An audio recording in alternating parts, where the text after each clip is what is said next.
Здравствуйте, дорогие читатели! Меня зовут Камалеева Айгуль. Я автор книги «Башкирский костюм. Технология конструкции декор». Книга вышел в свет в издательстве «Китап» имени Зайнаб Яишевой. Башкирский костюм уже более 25 лет является объектом моих научных исследований. За это время мы изучили огромное количество старинных образцов башкирской одежды в музеях и частных коллекциях на территории Башкортостана и городов России. Меня всегда интересовал вопрос, а как изготавливалась одежда в прошлые столетия, в древности? Ведь костюм для наших предков – это не просто вещь, которая защищала от холода или жары.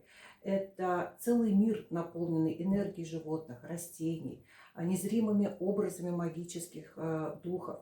Талант и гений наших предков заключался в умении создавать целые комплексы одежды, которые, с одной стороны, прекрасно защищали и были адаптированы к климатическим условиям и характеру труда, а с другой стороны, представляли собой картину мира, выраженную через декоративные композиции и орнаменты. В нашей книге мы постарались раскрыть обстоятельства, так или иначе повлиявшие на развитие кроя, схем декорирования и технологию изготовления одежды. Это три основных компонента, которые по сути и определяют самобытность любого народного костюма. В монографии имеется большое количество разверток деталей кроя, как, например, вот здесь вот башкирский елян. Кроме того, представлены развертки деталей кроя платьев, причем выполнены они профессионально и получены с натурных образцов, именно со старинной одежды. Как, допустим, вот это тоже платье старинное.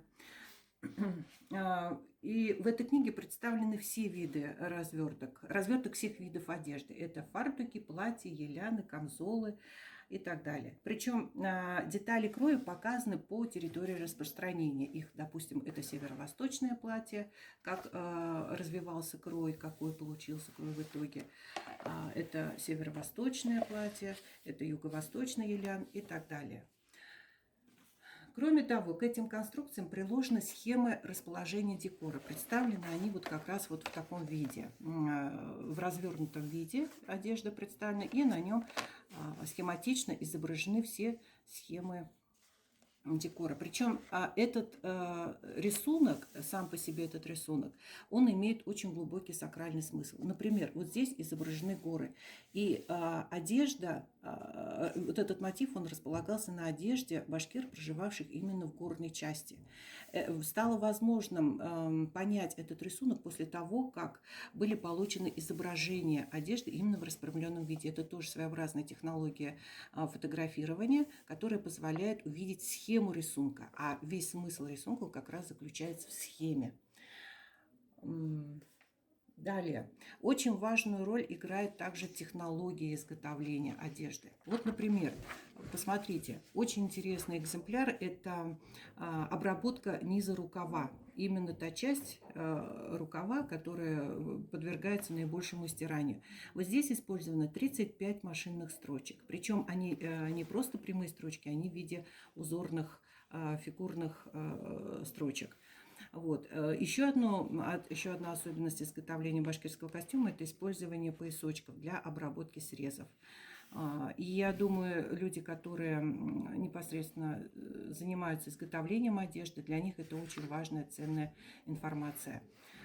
Таким образом, здесь в книге представлена практически полностью технология изготовления одежды, причем каждый элемент он обусловлен, показано, как обусловлен характером труда, образом жизни, природно-климатическими условиями и так далее. В нашей книге мы постарались показать все разнообразие башкирского костюма, его уникальность, неповторимость в конструктивном и декоративном решении, его древность и наполненность магическими символами. Здесь, на Урале, башкиры издревле создавали самую приспособленную к климатическим условиям, суровым условиям Южного Урала одежду. Но не только. Башкирский народ еще заботился и о гармонии в душе. Он старался быть частью великолепной и разнообразной природы Урала. И все это отражалось как раз в костюме. И потому башкирский костюм еще на долгие годы останется загадкой. И мы будем, надеюсь, раскрывать и писать книги об этом и в будущем.